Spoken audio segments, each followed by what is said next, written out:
Capítulo 5 Reencontro, Parte C. Abatido e desencantado, o presbítero perguntava a si mesmo se não fora precipitado na visita. Entretanto, refletia, seria leviandade oferecer a alguém o que possui de melhor, com pureza de sentimento? Guardava nos pequenos aprendizes do Evangelho a coroa do seu trabalho. Poderia ser acusado pela circunstância de tudo fazer por despertar um filho para a verdade? Como entender-se com Tassiano sem tanger-lhe as fibras mais íntimas? Restabelecido no equilíbrio físico, o jovem seria convocado à vida social intensa. Conhecer-lhe-ia o ministério, seria constrangido a decidir-se. Não seria, pois, aconselhável informá-lo indiretamente quanto às suas atividades cristãs? E que melhor maneira de fazê-lo, além daquela de apresentar-lhe os seus princípios em uma demonstração prática de trabalho? Se o filho não conseguisse ouvir qualquer referência à Boa Nova, através dos lábios de uma criança em prece, como suportaria qualquer alusão a Jesus em discussões estéreis? Não podia ele, Varro, hesitar entre qualquer sentimento pessoal e o Evangelho. Seus deveres para com a humanidade superavam-lhe as ligações consanguíneas. Embora reconhecesse semelhante verdade, entendia lícito operar, de algum modo, em favor do filho querido. Tassiano, porém, mostrara-se impermeável e rígido. Parecia muito distante de qualquer acesso à própria justiça. Petrificara-se-lhe a mente no orgulho racial e na falsa cultura. Pela explosão de cólera a que se atirara, ao ouvir a simples enunciação do nome do Cristo, denunciara o antagonismo talvez irremediável que os separava. Profundamente consternado, entregou-se ao refúgio da oração. Na comunidade evangélica ninguém comentou desfavoravelmente os tristes sucessos que redundaram na morte da criança. O irmão Corvino era demasiadamente respeitado para provocar qualquer crítica desairosa à sua conduta. As correntes de opinião nascidas em casa de Vetúrio distendiam-se agora por todos os lugares. Para a maioria dos espectadores, Tassiano era apresentado na condição de um herói, empunhando o gládio vingador das divindades olímpicas, mas para o grupo simpatizante do cristianismo surgia como símbolo terrível de novas perseguições. Os cristãos comumente eram acusados de encantamentos vergonhosos e detestáveis e de práticas de bruxaria, das quais o infanticídio fazia parte. E por isso não faltou quem visse na morte de Silvano alguma coisa relacionada com feitiçaria e operações mágicas. Quadros terríveis foram pintados pela imaginação do populacho exaltado e a viúva Mércia, mãe do menino morto, foi convocada à acusação. Nessa atmosfera asfixiante, o filho de Cíntia começou a receber a visita de romanos destacados que lhe felicitavam o espírito reacionário e vigilante. Revigorado por semelhantes aplausos, sentia-se o rapaz habilitado para a atuação de maior vulto. O próprio questor Quirino Eustáquio, velho patrício aposentado das lides políticas, mas influente junto à propretura da Gália Lugdunense, veio ter com ele para saudações em estilo pomposo. Dentre os assuntos tratados, não podia faltar o tema preferido. Acredito que a mocidade romana não poderia enviar-nos à província mais digno embaixador. Encareceu o cortesão com o calculado timbre de voz das pessoas entregues à bajulice. A deplorável doutrina dos judeus proscritos insinua-se assustadoramente, ameaçando-nos as tradições. Esta cidade vive cheia de anacoretas da Ásia, de profetas vagabundos, de pregadores e fantasmas. Domiciliado aqui desde os bons tempos de nosso magnânimo imperador Septímio Severo, que os deuses conservam em sua glória divina, posso afirmar a minha convicção de que o movimento não passa de loucura coletiva, capaz de arrastar-nos à perdição. Sim, sem dúvida, observou o jovem satisfeito. Compete-nos recuperar o culto da pátria. A nosso ver, grande conjugação de energia se faz indispensável, a fim de extinguirmos a quadrilha maléfica. Não compreendo em que poderia repousar a grandeza de uma doutrina cujos prosélitos se mostram honrados com o cutelo na cerviz. Em Roma, tive conhecimento de muitos processos alusivos às repressões e espantei-me com o teor das respostas dessa gente infeliz. Repudiam os deuses com uma desfaçatez de assombrar. Creio que as autoridades deveriam promover um expurgo social em grande estilo. O interlocutor, com o riso irônico de velho fauno, admiravelmente apresentado, acentuou malicioso. Em razão disso, rejubilamo-nos com a sua presença. Se a juventude patrícia não formular uma reação à altura de nossas necessidades, rumaremos para a decadência. A sua coragem na expulsão desse renitente Corvino é um desafogo para nós. Recebi a notícia como justo regalo. Estou convencido de que a nossa fé se sente agora menos ofendida. Não vemos com bons olhos esse homem estranho, cuja procedência é ignorada de todos. Para mim, não passa de um aventureiro ou de um louco a perturbar-nos o caminho. O enteado de Vetúrio, mordiscando-se de curiosidade, indagou com interesse. Não se sabe assim quem é ele? Por que mistérios guarda consigo tamanha cultura a estagnar-se em serviços de jardinagem? O interlocutor piscou os olhos astutos e acrescentou. Quem sabe? Insinuou-se no espírito popular com incrível desenvoltura. Há quem o tome por santo, contudo, inclino-me a crer que não passe de algum feiticeiro, cercado de seres infernais. Trazia a aparência de um vagabundo quando surgiu aqui. Pouco a pouco, adquiriu a fama de curar pelas preces nazarenas, com imposição das mãos, e a primeira casa importante que lhe caiu nas garras foi a de Artêmio Cimbro, cuja filhinha, ao que dizem, sofria grandes perturbações mentais. Experimentado o tratamento de Corvino, parece que a menina se impressionou favoravelmente, recuperando-se então, qual se for um milagre. Daí para cá, fez-se o jardineiro da nobre família que o introduziu em outras residências. Da sua vida profissional é tudo quanto sei.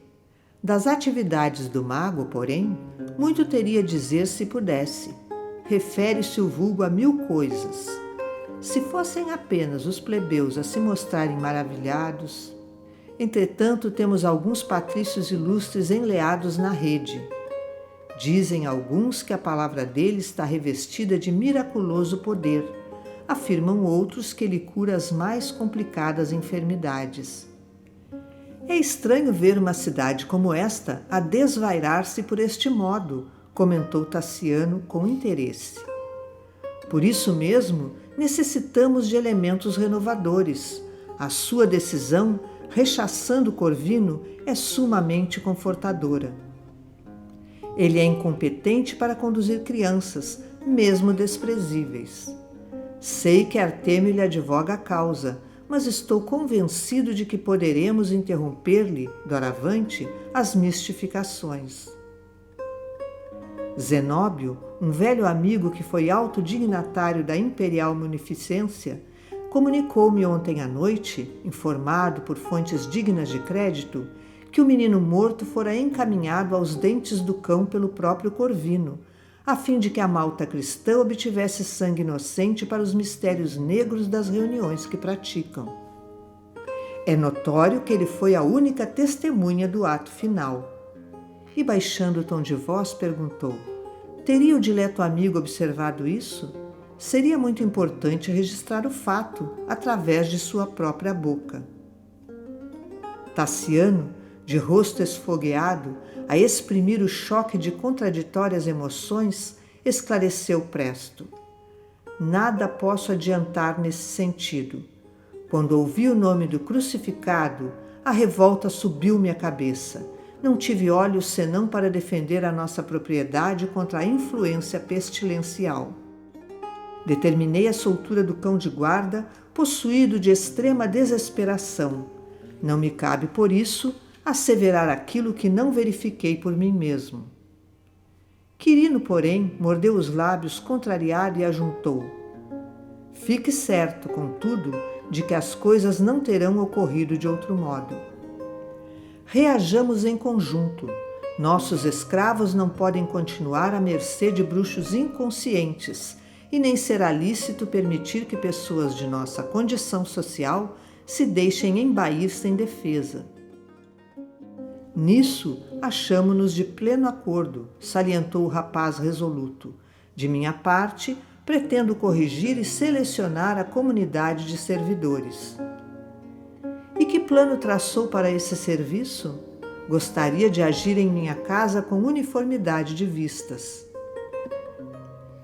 Aguardo a vinda de meus pais, em breves dias, que trarão consigo Helena, a minha futura esposa. Como passarei a residir aqui depois do meu casamento, antecipei-me a eles, a fim de adaptar a vida da propriedade aos hábitos de minha família e de modo a afeiçoar-me às usanças da província. Não desejo, todavia, que os meus encontrem os disparates surpreendidos por mim. Pretendo reunir todos os servos, a fim de prestarem juramento aos deuses que veneramos. Afastarei quem fugir ao justo compromisso. Em seguida, penso instituir em casa o culto de Cíbele, começando com uma cerimônia processional pelo nosso bosque. É indispensável purificar os costumes e os ares. Quirino concordou entusiástico e prometeu aderir ao programa. Não somente faria o mesmo em seu domicílio, mas convocaria os amigos a acompanhá-lo. Estimava o Pílio Vetúrio de longos anos e felicitava-se por ver-lhe a organização doméstica zelosa e bem guardada. Realmente, depois de alguns dias, quando os sofrimentos da peste desapareciam no ouvido comum, Tassiano promoveu a grande assembleia do lar para a reafirmação de fidelidade aos deuses. Em vastíssima dependência da herdade, uma soberba estátua de Cíbele foi instalada para a recepção dos votos gerais, enquanto à direita da imagem, num alto palanque paramentado de seda carmesim e fios dourados, instalaram-se Tassiano, 2 sacerdotes populares da deusa e o casal de mordomos, Alésio e Pontimiana. Em uma extensa galeria, consideravelmente elevada junto às portas de acesso ao grande recinto, a nobreza citadina, trazida por Eustásio, rejubilava-se com as cerimônias. Embaixo, acotovelavam-se todos os servidores da família, dentre os quais alguns artistas repetiam cânticos consagrados à divindade. Em um pequeno altar, graciosamente florido, a imagem que Vetúrio importara de Pessinunte figurava-se uma testemunha impassível. Cíbele, ladeada por 2 leões esculpidos em mármore imaculado, representava realmente o símbolo de uma civilização bruxuleante, à frente do olhar indagador e triste de dezenas de escravos, sob a orgulhosa exibição dos senhores. O primeiro a aproximar-se, criando naturalmente o padrão para ser imitado, foi Tassiano, que, reverente diante do ídolo, declarou em voz alta: sob a invocação da divina Cíbele, mãe dos deuses e mãe nossa, juro irrestrita fidelidade às crenças e tradições dos nossos antepassados e perfeita obediência aos nossos eternos imperadores. Frenéticos aplausos coroaram-lhe as palavras. Um hino sacro, acompanhado por flautas frígias, fez-se ouvir cadenciado e melodioso. Em seguida, Alésio desceu do trono improvisado e, dando a ideia de que a cena havia sido previamente estudada, pronunciou respeitosamente os mesmos votos. Logo após, veio Pontimiana. A nobre senhora parecia doente e fatigada. Adivinhava-se-lhe a luta íntima. Palidíssima enviou ao marido suplicante olhar, mas pela expressão rude com que Alésio a fitou, era possível imaginar os duros conflitos em que se haviam empenhado antes da cerimônia. Contida pelos olhos frios do companheiro, a orientadora da casa enxugou as lágrimas e repetiu, pausadamente, as mesmas palavras, negando assim a fé cristã que lhe atribuíam. Triunfante sorriso pairou na máscara fisionômica de Alésio, enquanto se alastrava cochichado sussurro em enorme agrupamento de servidores. Notas de amargurado assombro surgiram em vários rostos. Todos os escravos, um a um, alguns enfáticos e outros humilhados, reafirmaram as frases pronunciadas inicialmente pelo Senhor. O último foi Rufo. Epípodo, o capataz, conhecia-lhe a firmeza de opinião e por isso deixara-o para o fim, temendo qualquer irregularidade tendente a estabelecer a indisciplina. De semblante austero, evidenciando aceitar plenamente as responsabilidades daquela hora, ergueu o bronzeado perfil como se procurasse o céu e não a estátua impassível, exclamando em voz cristalina e dominadora: "Juro respeitar os imperadores que nos governam, mas sou cristão e renego os deuses de pedra, incapazes de corrigir a crueldade e o orgulho que nos oprimem no mundo." Um burburinho percorreu a assembleia. Taciano dirigiu-se em voz baixa ao sacerdote mais idoso e esse, assumindo a função de juiz, clamou para o servo em tom autoritário: "Rufo, não te esqueças de tua condição." "Sim", concordou o interpelado valoroso, "sou escravo e sempre servi aos meus senhores com lealdade, mas o espírito é livre. Somente a Jesus Cristo reconheço por verdadeiro Senhor. Exijo que te retrates perante Cíbele, a sublime mãe dos deuses. Nada fiz que não esteja aprovado pela retidão de minha consciência. Abjura e serás perdoado." "Não posso." "Sabes quais são as consequências de tua irreflexão?" "Creio falar com perfeito conhecimento de minha responsabilidade. Entretanto, quaisquer que sejam os resultados de meu gesto, não devo recuar perante a minha fé." Rufo relanceou o olhar pelos circunstantes e notou que dezenas de companheiros concitavam-no à resistência. Pontimiana, algo desafogada, enviava-lhe em silêncio muda mensagem de bom ânimo. "Abjura! Abjura!" trovejava a voz do padre com aspereza. "Não posso", repetiu Rufo imperturbável. Depois de ligeira confabulação com o jovem patrício, o improvisado julgador convocou Epípodo ao chicote. Rufo, por ordem do algoz, despiu a túnica de gala que envergara para a festa e ajoelhou-se de mãos para trás. O trançado fino e cortante lambeu-lhe a pele nua por 3 vezes, provocando sangrentos vergões, mas o escravo não tremeu. "Ainda há tempo, infeliz", bradou confundido o sacerdote da Magna Mater. "Abjura e tua falta será relevada." "Sou cristão", reiterava Rufo sereno. "O castigo poderá conduzir-te à morte." "O sofrimento não me intimida", suspirou a vítima com humildade. "Jesus conheceu o martírio na cruz para salvar-nos. Morrer por fidelidade a Ele é uma honra que devo aspirar." O látego visitou-lhe o dorso com violência, abrindo-lhe feridas sangrentas, mas, percebendo o mal-estar que a cena de selvageria impunha ao recinto, Taciano recomendou fosse o escravo recolhido ao cárcere, até resolver quanto à definitiva punição. Terminado o serviço, começou a solenidade processional. O filho de Cíntia desejava uma purificação completa da propriedade. Considerável multidão apinhava-se nos pátios da casa, aguardando o cortejo. A estátua de Cíbele foi colocada sobre riquíssimo andor de prata, ornamentado de lírios. Jovens pares, rigorosamente vestidos de branco, simbolizando a castidade e a beleza, abriam alas à frente, dançando em ritmos graciosos ao toque de flautas e pandeiretas do culto.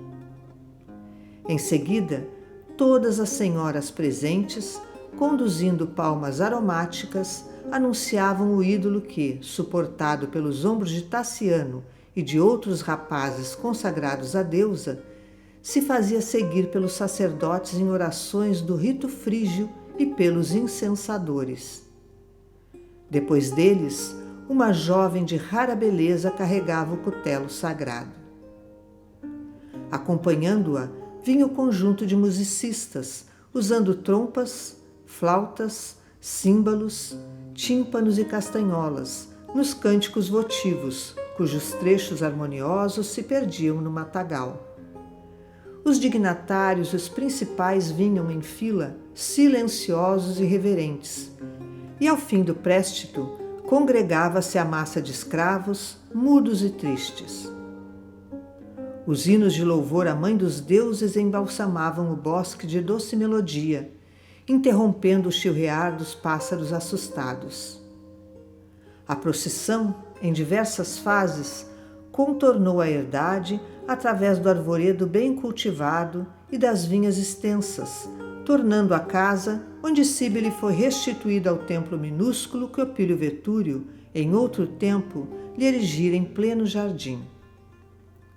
Tassiano, tomando a palavra depois das preces dos sacerdotes, agradeceu a presença dos religiosos, das autoridades e do povo, enaltecendo a sua confiança na proteção das divindades olímpicas.